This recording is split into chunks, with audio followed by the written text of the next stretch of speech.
नाशिक सिंहस्थ कुंभमेळा 2027 पूर्वनियोजन बैठक संपन्न. नाशिक जिल्हाधिकारी कार्यालयात साधू महंतांच्या प्रमुख उपस्थितीत तसेच मुख्यमंत्री माननीय श्री देवेंद्र फडणवीस साहेब यांच्या अध्यक्षतेखाली व शालेय शिक्षण मंत्री नामदार श्री दादाजी भुसे साहेब यांच्या उपस्थितीत बैठक संपन्न झाली. यावेळी साधू महंतांनी विविध सूचना केल्या.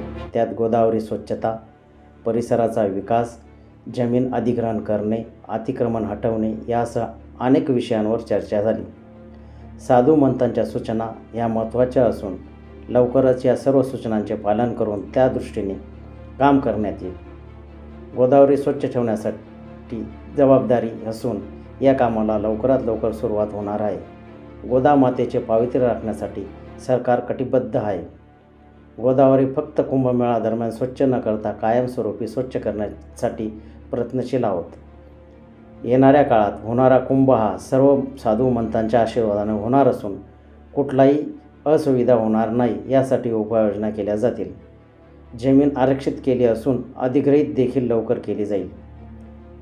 या बैठकीप्रसंगी माननीय श्री नरहरी झिरवळ, माननीय श्री गिरीश महाजन, आमदार सौ सीमा हिरे, आमदार श्री दिलीप बोरसे, आमदार श्री राहुल आयर, आमदार श्री राहुल ढिकले, संबंधित विभागाचे प्रमुख अधिकारी उपस्थित होते.